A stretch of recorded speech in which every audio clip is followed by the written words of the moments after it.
होलिका अगर बुरी थी तो पूजते क्यों हैं, और अगर अच्छी थी तो जलाते क्यों हैं? इन दो बातों में फर्क तो बताइए। फर्क बताते नहीं हैं और त्योहार मनाने के लिए आम जनता पर थोप दिया गया है। मैं अपने बहुजन समाज के लोगों से कहना चाहूंगी कि हे बहुजनों, ये जो ना सवाल करने की आदत है तुम्हारी, ये तुम्हारी आजादी की सबसे बड़ी रुकावट है।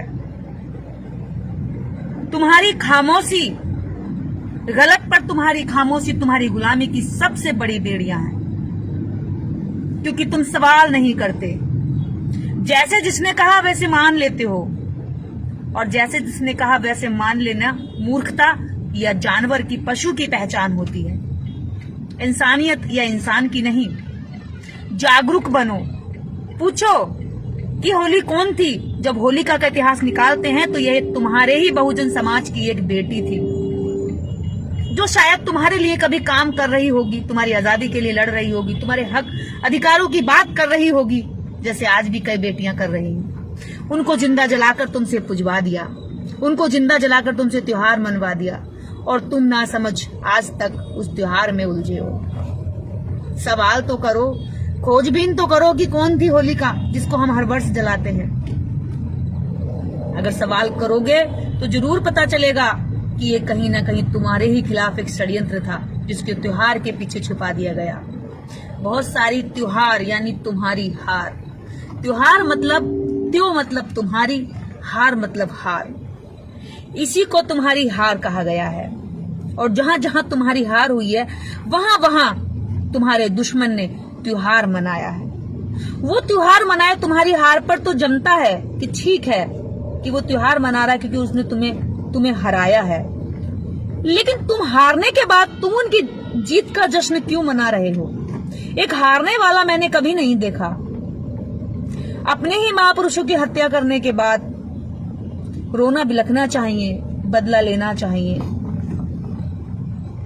उस गलती से सीखना चाहिए कि आगे ऐसी कोई गलती ना हो, हमारा कोई दोबारा से व्यक्ति ना मारा जाए, हमारे राजाओं का नरसंहार न किया जाए, उनके राजपाट को छल कपट से छीना न जाए, हमारी विद्या को न छीना जाए, हमारी जमीनों को न छीना जाए, हमारे अधिकारों को न छीना जाए, हमारे शस्त्र को न छीना जाए, हमारी सीमाओं पर आक्रमण न किया जाए।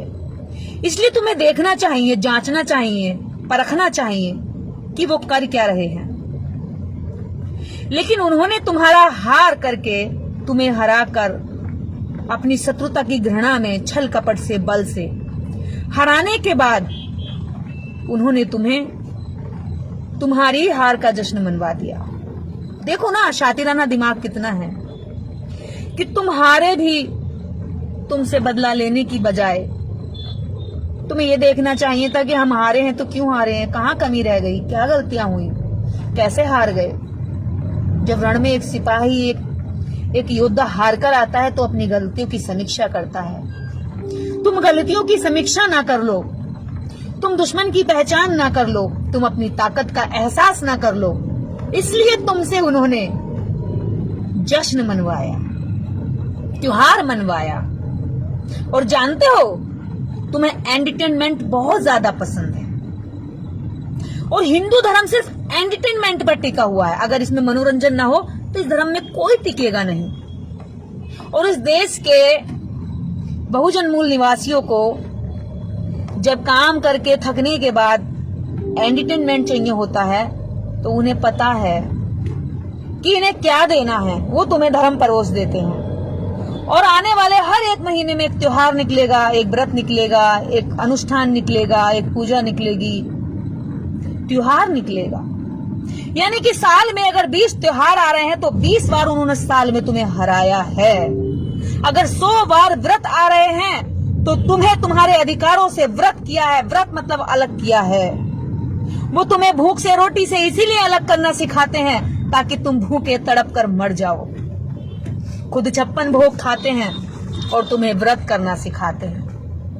खुद त्योहारों के नाम पर बड़ी बड़ी धन लूटते हैं, कमाई लूटते हैं, लेकिन तुम्हें त्योहारों के नाम पर तुम्हारी जेबों से तुम्हें कंगाल कर देते हैं। यही है तुम्हारे लिए त्योहार।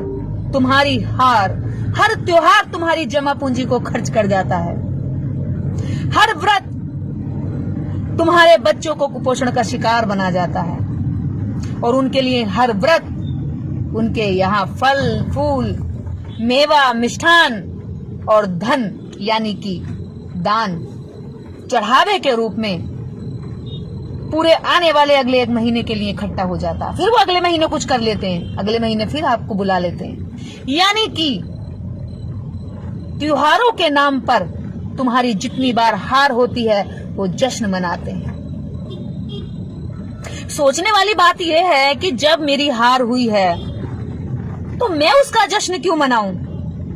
मुझे उस हार की समीक्षा करनी चाहिए ना कि कहां गलती हुई है। लेकिन तुम भी जश्न मनाने निकल पड़ते हो लेके ढोल ढमाके। यही है तुम्हारी मानसिक गुलामी, यही है तुम्हारा मानसिक वह कमजोरी जिसके कारण इस समाज में अनेकों महापुरुषों ने अपना जीवन लगा दिया। संघर्ष कर करके अंतिम समय तक तुम्हें सिखाने समझाने पढ़ाने और आगे बढ़ाने में अपने जीवन की ऊर्जा लगाते रहे। आखिरकार फिर मनुवाद के शिकार हुए वो, क्योंकि वो कोई छोटा काम करने नहीं निकले थे। तुम्हारी गुलामियों की बेड़ियां काटना एक आसान काम नहीं है। इसको काटने के लिए, इसको तोड़ने के लिए, इससे आजाद कराने के लिए, मुक्ति दिलाने के लिए अनेकों महापुरुषों ने जीवन लगाया है। ऐसा छोटा मोटा भी नहीं लगाया, डट कर उस व्यवस्था से सामना किया है जिस व्यवस्था में तुम्हें गुलाम और दास बनाए रखा, जिस व्यवस्था में उन्हें हलवा पूड़ी खाने मिलते हैं और उसी व्यवस्था में तुम्हें सूखे निवाले भी मुयस्सर नहीं होते। उस व्यवस्था में वो चाहते थे कि तुम्हें भी अच्छा भोजन मिल जाए, तुम्हें भी सारे शक्ति संसाधनों में हक मिल जाए। तुम इतनी मेहनत करते हो तो तुम्हें बराबरी भी हाथ लगे, लेकिन तुम तो उनके जश्न में जश्नगीन हो जाते हो। तुम तो उनके माने हुए त्योहारों में एकदम से खो जाते हो, भूल जाते हो कि तुम्हें करना क्या है। और वो यही तो चाहते हैं कि जो वो चाहते हैं वो तुम करते रहो। एक बार जरा सवाल करके देखना, तुम उनकी आंखों में कांटे की तरह चुभोगे। सवाल तो करना जरा। जिस दिन सवाल करोगे उस दिन दुश्मन हो जाओगे, और जब तक बिना सवाल किए उनके चरण दबाते रहोगे, उनके कहने से त्योहार मनाते रहोगे, उनके कहने से मंदिर जाते रहोगे, व्रत करते रहोगे, पूजा करोगे, निष्ठान करोगे, मरने तक भी तुम्हारा पीछा नहीं छोड़ेंगे। मरने के बाद भी स्वर्ग में तुम्हारे पिता को माता को स्वर्ग पहुंचाने के लालच के नाम पर तुमसे हलवा पूड़ी खा लेंगे, 56 भोग लगा लेंगे, तुम्हारे रोते शोक के घर में भी खा जाएंगे। उन्हें पता है कि ये मूर्ख खिलाएंगे। तुम्हारे घर में तुम्हारी पत्नी बच्चे को जन्म दे के हटी है, लेकिन उसके लिए खाने को अच्छा नहीं होगा, पर एक पंडित बच्चे का नाम रखने के नाम से खा जाएगा। जेब में जो होगा 2-4 पैसा वो भी ले जाएगा। उनको नहीं फर्क पड़ता कि तुम मरो या जियो, उनको नहीं फर्क पड़ता कि तुम बीमारियों का शिकार हो जाओ, उनको नहीं फर्क पड़ता कि तुम कैसा जीवन जी रहे हो, उनको नहीं फर्क पड़ता कि तुम्हारे बच्चे शिक्षित हो या ना हो, उनको नहीं फर्क पड़ता कि तुम्हारी महिला प्रसव पीड़ा के दौरान भले ही मर जाए, लेकिन अगर बच्चा बच जाएगा तो नाम तो पंडित ही धराएगा। पंडित की दुकानदारी सुबह से शाम चलेगी, मरने से जीने तक चलेगी। मैं फिर कह रही हूं, इन त्योहारों में तुम्हारी हार छिपी है। जिस दिन इन त्योहारों की व्याख्या करने लगोगे, पढ़ने लगोगे, इसके पीछे झांकने लगोगे, इसके पीछे का सच जानने लगोगे, तो तुम्हें पता चलेगा कि उसमें तुम्हारा गौरवशाली इतिहास दबा है, जिसको उन्होंने काले पन्नों के नीचे दबा दिया। उन्हें पता था कि अगर इनको बता दिया कि ये लड़ाकू कौम है तो ये फिर लड़ बैठेगी। उन्हें पता था कि ये स्वाभिमानी कौम है तो फिर स्वाभिमान जगा बैठेगी। उन्हें पता था कि ये कौम एकजुट होना भी जानती है, अगर इन्हें पता चल गया तो फिर से एकजुट हो जाएगी, और अगर एकजुट होगी तो ये क्या कर डालेगी, उन्हें इस बात का भय है। वो जानते हैं तुम्हारी ताकत को, भले ही तुम ना जानो अपनी क्षमताओं को। फिर एक बार कहती हूं, त्योहार, त्यो मतलब तुम्हारी, हार मतलब हार। जितने भी त्योहार मना रहे हो उसमें तुम्हारी हार है।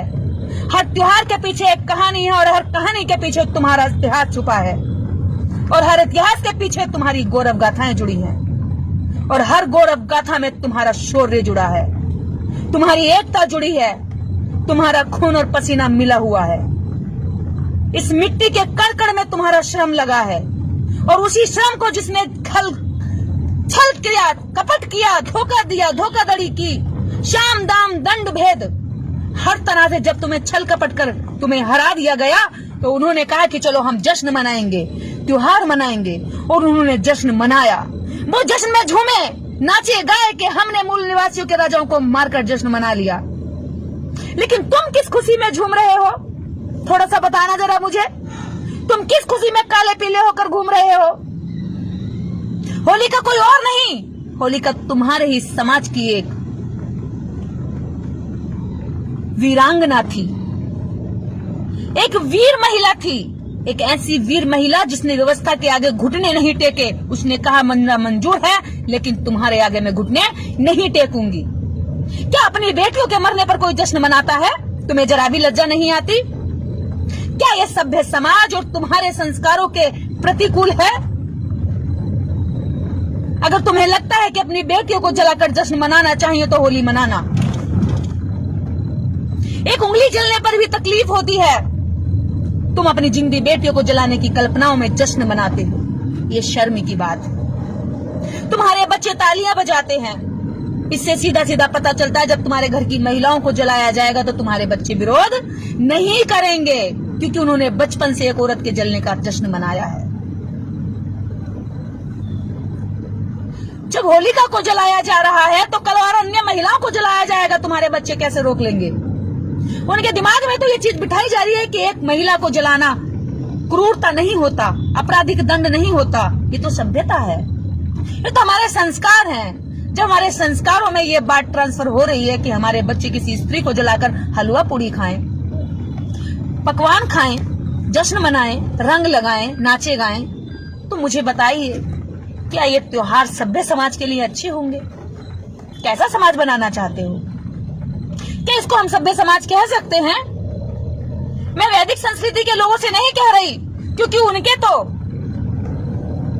त्योहारों में, उनके तो जश्न में हमारा जो बुरा सत्यानाश किया जाता है उस पर उन्होंने किया है। हमें छल कपट से जब हराया तब उन्होंने अपने जश्न मनाए हैं। वो हर त्योहार पे जश्न मनाते हैं और हम अपनी हर हार पर त्योहार मनाते हैं। यही अलग अलग उनका और हमारा पहचान करने का तरीका है। बेटियों को, बच्चियों को आजादी देना चाहते हो, लेकिन बेटियों के, बच्चियों के सामने होली का दहन करके खुशियां मनाते हो। शर्म नहीं आती है? समाज में लड़कियों के लिए सरकारों से सुविधाएं चाहते हो, उनके हक अधिकारों की बात भी करना चाहते हो, उन्हें स्कूलों कॉलेजों में भी भेजना चाहते हो, उन्हें IAS, PCS, DM, कलेक्टर भी बनाना चाहते हो, लेकिन उन्हीं के सामने एक औरत को जलाकर जश्न मनाते हो। शर्म नहीं आती है? कैसे पिता हो तुम? कैसे भाई हो तुम, जो तुम एक बार भी नहीं सोचते, बिना सोचे विचारे जलाने चल देते हो? कौन सोचेगा? तुम्हें तो सोचना पड़ेगा। कौन आएगा सोचने के लिए? कौन आएगा बुरी प्रथाओं को खत्म करने के लिए? तुम में ही तो किसी को एक को आना पड़ेगा। तुम में से ही तो लोगों को उठना पड़ेगा कि ये गलत है, बस बहुत हुआ। जब तक नहीं जानते थे गलत का साथ दिया, लेकिन जब जानेंगे तो गलत का साथ नहीं, उसका खंडन करेंगे, उसका विरोध करेंगे। ये हमारे देश के लिए नहीं, विश्व स्तर पर भी अगर इस बात को जाना जाए कि एक होली का कोई लड़की थी, महिला थी, उसको जलाकर मारा जा रहा है, तो ये शर्मनाक बात होगी। अन्य देशों के लोग भी, इससे बाहर भी लोग अगर देखेंगे, सुनेंगे तो हंसेंगे कि कितने मूर्ख लोग हैं। स्त्री कितनी भी बुरी हो, किसने दिया तुम्हें जलाने का हक? हाँ, अगर स्त्री ने अपराध किया है तो उसके लिए कानून है, उसके लिए कानूनी प्रावधान है, उसके लिए भी सजाएं हैं। लेकिन एक स्त्री को जलाकर पूरा समाज इकट्ठा होकर एक स्त्री को जलाकर जश्न मना दे और कह दे कि वो बुरी थी। और वो बुरी कैसे थी? और अगर बुरी थी तो उसकी पूजा क्यों होती है? पहले उसकी पूजा करते हैं, उसकी पूजा करने के बाद होली मैया कह के उसको पूजते हैं, और उसके 1 घंटे बाद होली मैया को दिल निकलने से पहले ही अंधेरी रात में फूंक देते हैं, जला देते हैं, आग के हवाले कर देते हैं। समझ में नहीं आता, उसकी पूजा करते हो, उससे नफरत करते हो, क्या करना चाहते हो? अगर नफरत है तो फिर उसकी पूजा क्यों? और अगर पूजा करते हो तो इतनी नफरत क्यों कि उसमें आग लगा देते हो? हे मेरे देश के लोगों, थोड़ा विचार करो। कुछ लोगों ने तुम्हें गुमराह कर दिया और तुम वैसे ही चल दिए। मैंने भी बहुत होली दिवाली मनाई, शायद तब मैं शिक्षित नहीं थी, शायद तब मेरी शिक्षा का कोई महत्व नहीं था, क्योंकि मैं सही और गलत में फर्क नहीं कर पाती थी। पर मुझे आज गर्व है कि लाखों करोड़ों लोग अपनी शिक्षा के महत्व को समझ रहे हैं। इस देश में सती प्रथा भी हुआ करती थी। स्त्रियों को पति के मरने के बाद जिंदा चिता पर रखकर जला दिया जाता था, लेकिन देश में इस कानून को भी बदला गया। अगर प्रथाएं गलत हैं, अमानवीय हैं और मानव हित में नहीं है तो वो प्रथाएं बदलनी चाहिए। इसको भारतीय संविधान भी कहता है, इसको कानून भी कहता है। प्रथाएं वो होनी चाहिए जो तर्क संगत हो। प्रथाएं, संस्कृति, सभ्यताएं वो होनी चाहिए जो मानवीय हित में हो, जो हमारी बुद्धि की कसौटी पर खरी उतरती हो। जो बातें, जो त्योहार हमारी बुद्धि की कसौटी पर तनिक भी खरे नहीं उतरते हो, तो उनको हम क्यों मनाएं और अपने बच्चों को क्यों बताएं? थोड़ा तो विचार करो। कौन विचार करेगा? आप ही तो करोगे। जिस समाज में बुराइयां होती हैं उसी समाज में अच्छाइयों को निकलना पड़ता है। जिस समाज में कुप्रथाएं का चलन फैल जाता है उसी समाज में कुछ अच्छे लोगों को हिम्मत करके उसका विरोध करना पड़ता है, क्योंकि सब में इतनी क्षमता नहीं होती। लेकिन मुझे लगता है जितने लोग मुझे सुनते हैं शायद उनमें है कुछ क्षमता जो बदलने की हिम्मत रखते हैं। इसी के साथ जय भीम, जय भारत। अपनी बेटियों को सुरक्षा चाहते हो तो होलिका दहन बंद करो। ये सभ्य समाज के लिए बिल्कुल गलत है। अपना ध्यान रखें।